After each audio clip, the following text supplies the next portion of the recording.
Amados queridos irmãos, Marcos 10, a partir do versículo 13. Marcos 10, a partir do versículo 13. Obrigado. Jesus abençoa as crianças. Vamos orar. Senhor, com respeito, alegria, temor, leremos mais uma vez a Tua palavra. E nela meditaremos e pedimos que Tu nos ajudes, que Tu uses o pregador como Teu instrumento. Que vier de Ti, que retenhamos, que não, deixemos de lado, mas fala aos nossos corações. Nós precisamos te ouvir. Em nome de Cristo Jesus, amém. Vamos ler juntos, amados? Marcos 10, de 13 em diante. Leiamos juntos, diz assim.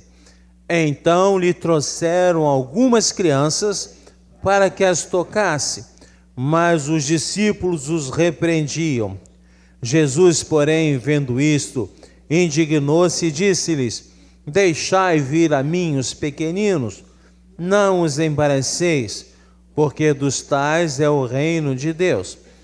Em verdade vos digo, quem não receber o reino de Deus como uma criança, de maneira nenhuma entrará nele.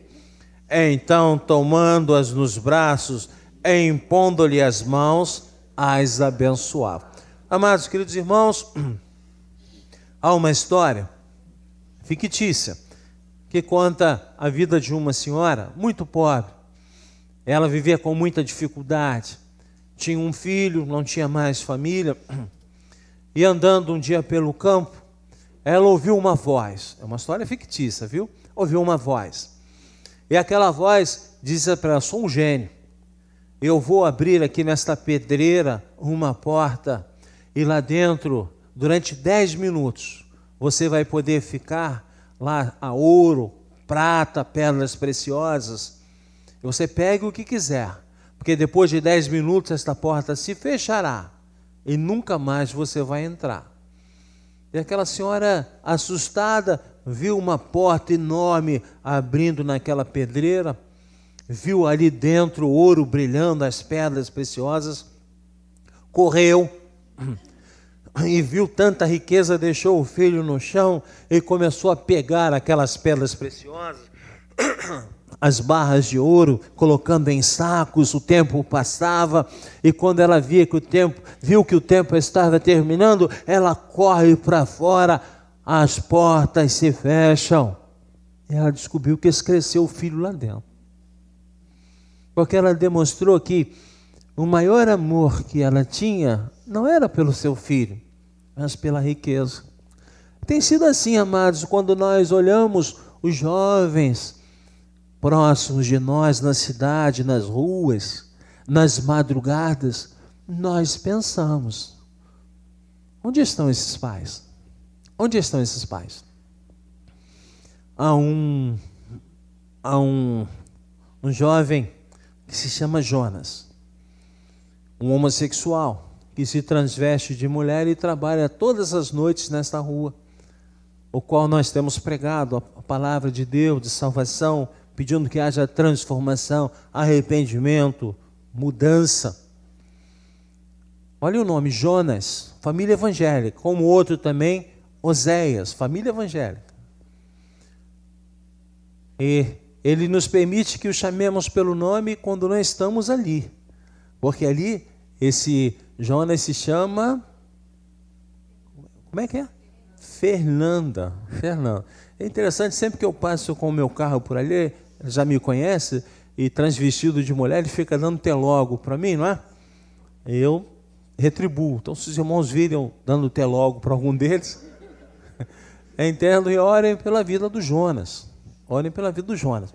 E todos eles, né, durante algum tempo, Rafael e Raquel foram conversando, evangelizando, todos esses que aí ficam durante a noite, todos vêm de famílias desfeitas, jovens abusados pelos padrastos.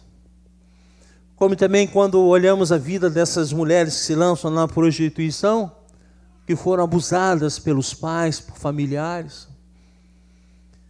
Eu lembro muito quando Jesus disse assim: são como ovelhas sem pastor, porque a ovelha depende integralmente do pastor. A ovelha é o animal mais frágil que existe, mamífero mais frágil criado por Deus. A ovelha, ela tem uma visão horrorosa. Toda ovelha é míope, enxerga mal. A ovelha tem um olfato muito ruim, muito ruim. O cheiro dela, vai lá para fora e atende lá fora, pode ir, vai lá. Se for para mim, diz que eu estou ocupado, tá? Tadinho. A ovelha tem um olfato muito ruim. Ela não consegue cheirar e sentir o cheiro dos animais que se aproximam para destruí-la. A ovelha depende integralmente do pastor para levá-la para comer, para protegê-la, mas a ovelha tem uma audição maravilhosa. É por isso que o pastor de ovelhas anda com um cajado, porque ele andando e batendo com o cajado no chão, ela ouve a batida do cajado do pastor, sabe se ele está correndo, se está parado, sabe para que lado ele está ouvindo. E quando a palavra de Deus nos ensina no Salmo 23, versículo 1, Davi dizendo: o Senhor é meu pastor, o que nós estamos dizendo assim, nós dependemos integralmente desse Deus que nos guia, que nos protege, que nos ama, que nos guarda, como ovelha depende do pastor. E quando nós olhamos essas crianças largadas, abandonadas, nós lembramos o Salmo quando diz que são flechas na mão do guerreiro. E eu me pergunto, onde estão esses pais que não se preocupam com os seus filhos, que não olham para onde seus filhos estão? E aí lembrei de uma ilustração de uma criança que fez uma oração na escola. E ela dizia na oração assim: Papai do céu, eu quero ser um celular. Porque, Papai do céu, a mamãe nunca larga o celular. A mamãe nunca esquece o celular. A mamãe, e serve para o papai também, sempre está olhando para o celular. A mamãe e o papai param de brincar comigo, param de conversar comigo quando o celular toca. Ah, Papai do céu, deixa eu ser um celular. Isso reflete muitas vezes o esquecimento que nós temos tido com nossos filhos. Isso já está sendo ensinado. Eu vejo a minha neta que está dormindo ali no colo da Lúcia, né? A Laura, 1 ano e 2 meses, que já pega o meu celular e fica passando o dedo no celular. Aquele dedinho poderoso, quando ela tiver 17, 18 anos, terá total domínio sobre esse aparelho, que pode ser para o bem ou pode ser para o mal. Então, entendendo e compreendendo os nossos filhos como presente de Deus, herança de Deus, nós vamos olhar agora o texto e vamos ver o que está acontecendo, pastor. Vamos olhar o texto em Marcos capítulo 10, a partir do versículo 13. Jesus está andando com seus discípulos. Jesus está caminhando para Jerusalém. Dali a pouco tempo haveria o sofrimento, a sua morte na cruz. E o texto diz que pais se preocupam e levam os seus filhos até Jesus. E os discípulos impedem, não deixam que as crianças se aproximem de Jesus. E aí Jesus intervém, e o texto é lindo, porque diz no versículo 14 que Jesus se indignou. E é a única vez na Bíblia que diz que Jesus está indignado com os seus discípulos, e diz assim: deixai vir a mim os pequeninos. Deixai vir as crianças até mim, não os embaraceis, porque dos tais é o reino de Deus. Jesus está valorizando as crianças que na época eram desconsideradas. Não havia o menor respeito da sociedade com as crianças. Elas ficavam até 12, 13 anos com sua mãe, e aí então o menino ia trabalhar com o pai, ou a menina continuava com a mãe fazendo as suas tarefas. Jesus amava crianças. Jesus gostava de estar perto de criança. E vai nos dizer no versículo 15 assim: quem não receber o reino de Deus como uma criança, de maneira nenhuma entrará nele. Então Jesus toma nos braços as crianças. Essa expressão grega traduzida por tomar nos braços é pegar no colo. E abençoou. Impondo-lhe as mãos, as abençoava. E a expressão grega usada para abençoar é orar com ânimo, com alegria, com intensidade pela vida das crianças. Ah, queridos, há muitas igrejas que não gostam de crianças. Criança dá trabalho, não é? Criança dá trabalho, mas é tão gostoso. E a gente sente a saudade.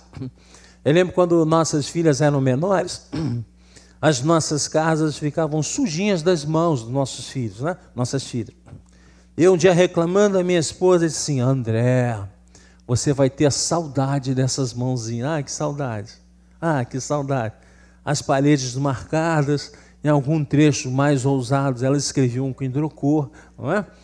E aí eu falei: por que eu pintei isso? Por que eu não deixei esta obra de arte na minha parede? Queridos amados irmãos, esse texto nos traz alguns questionamentos. E é isso que nós vamos mergulhar ainda mais no texto. Primeiro, por que é que os pais levaram as crianças até Jesus? Por quê? Porque Jesus era visto pelos judeus como um profeta, como um grande conhecedor da palavra de Deus. Eles não conseguiam ainda enxergar Jesus como Filho de Deus, o Salvador, que morreria por nós, nos trazendo salvação. Mas eles reconheciam alguém de poder, alguém que conhecia a palavra, alguém que realizava milagres. E os pais amavam os seus filhos. E exatamente porque eles amavam os seus filhos, eles se preocuparam em levar seus filhos até Jesus, para que Jesus pudesse orar por suas vidas.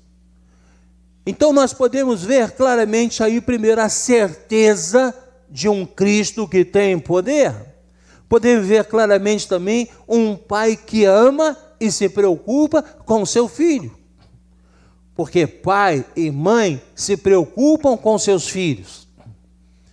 E como nós falamos domingo passado, o pai tem sido uma profissão em extinção.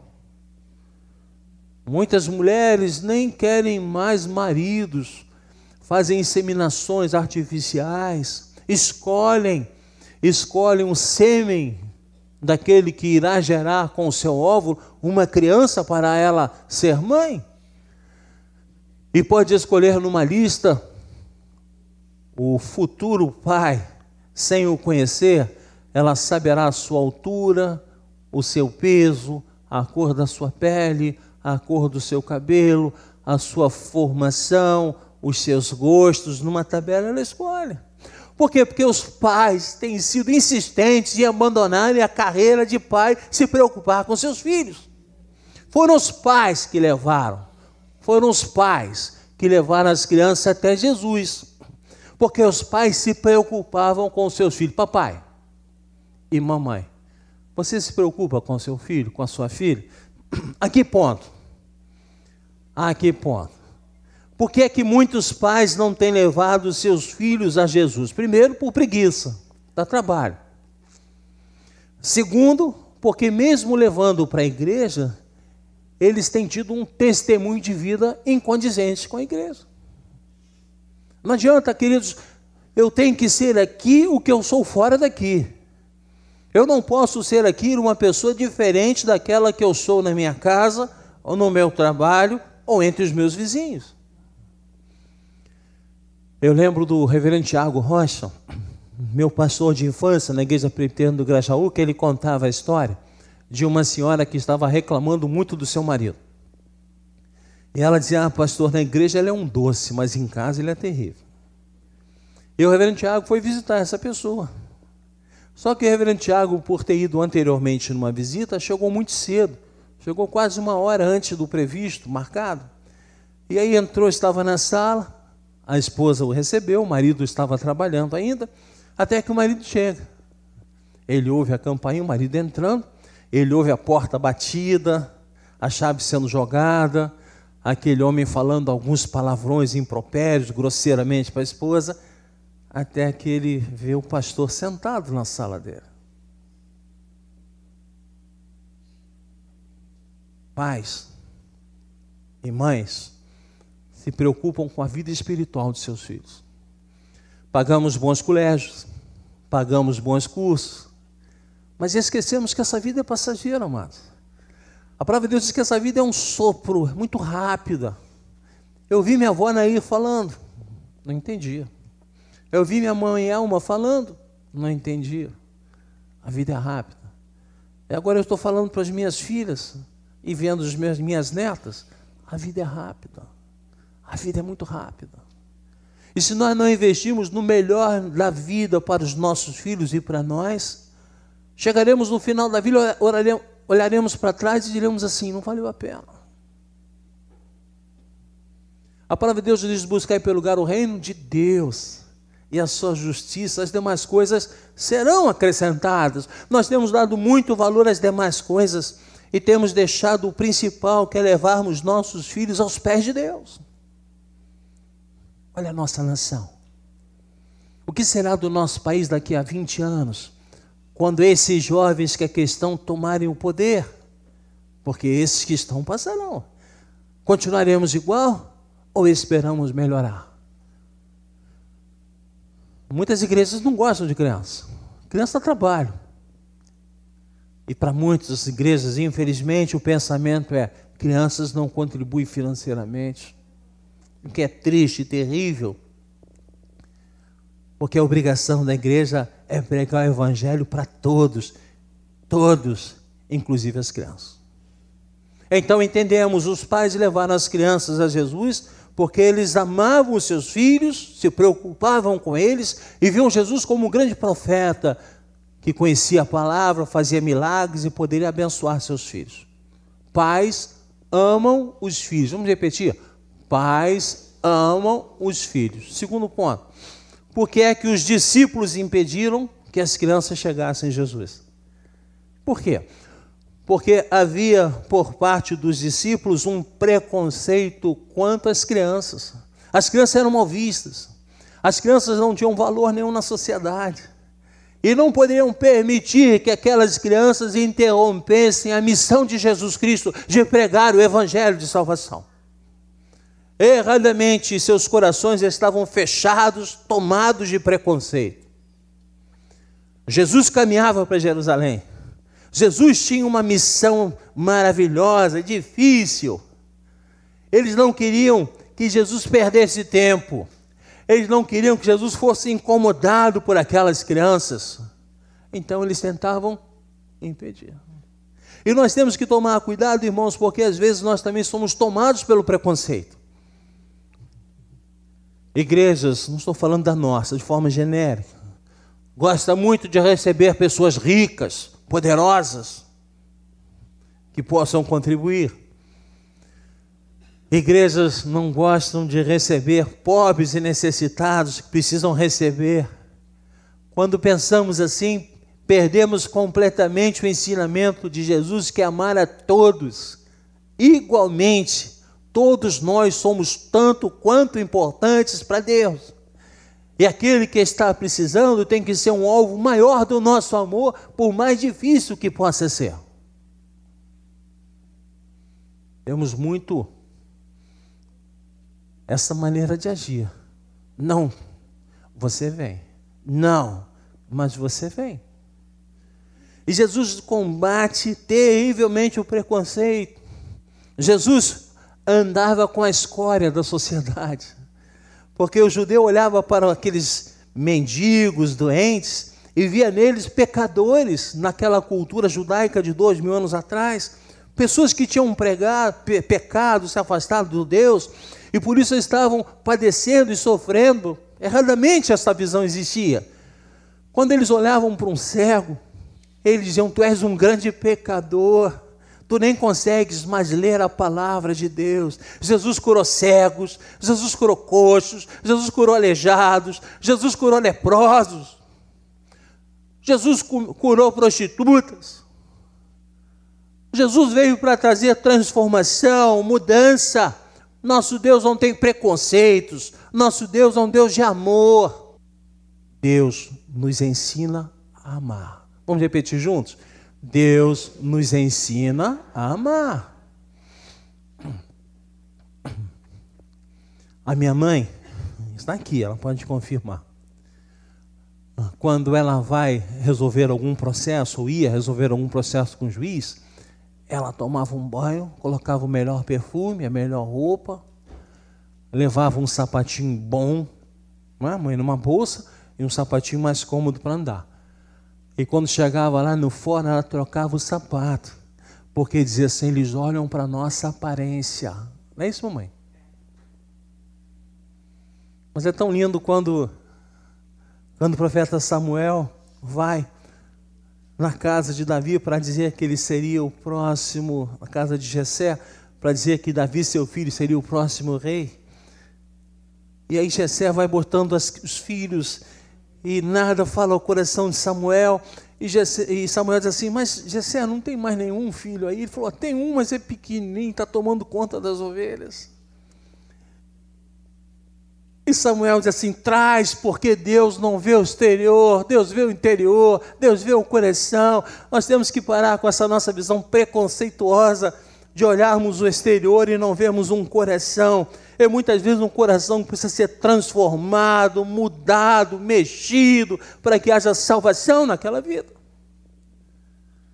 Cuidado com o preconceito. Deus nos ensina a amar.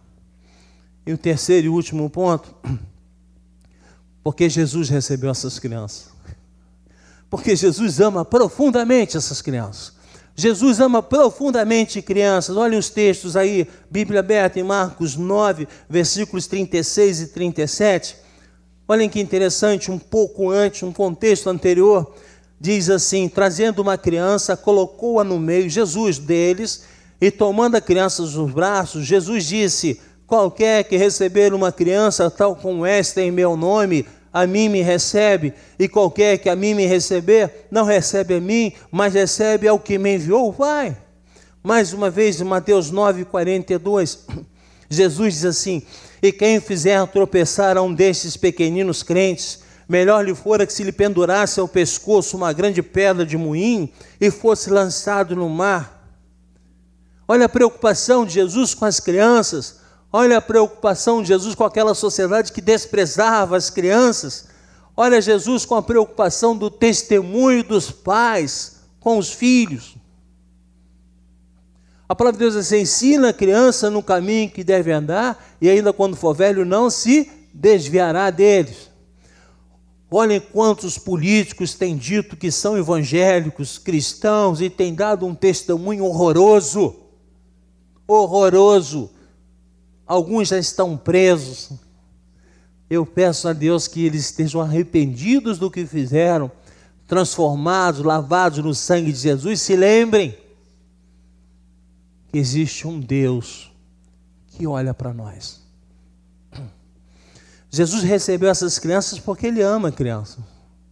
E não apenas ama, Ele utilizou as crianças para nos dar um grande ensinamento. Olha no versículo 14, Ele diz assim, em verdade vos digo, quem não receber o reino de Deus como uma criança, de maneira nenhuma entrará nele.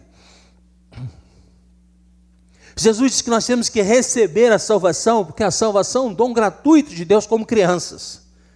João 3 diz assim, porque Deus amou o mundo de tal maneira que deu o seu Filho único, comigo, para que todo aquele que nele crê, não, mas tenha, é gratuito, não há preço, não há dinheiro.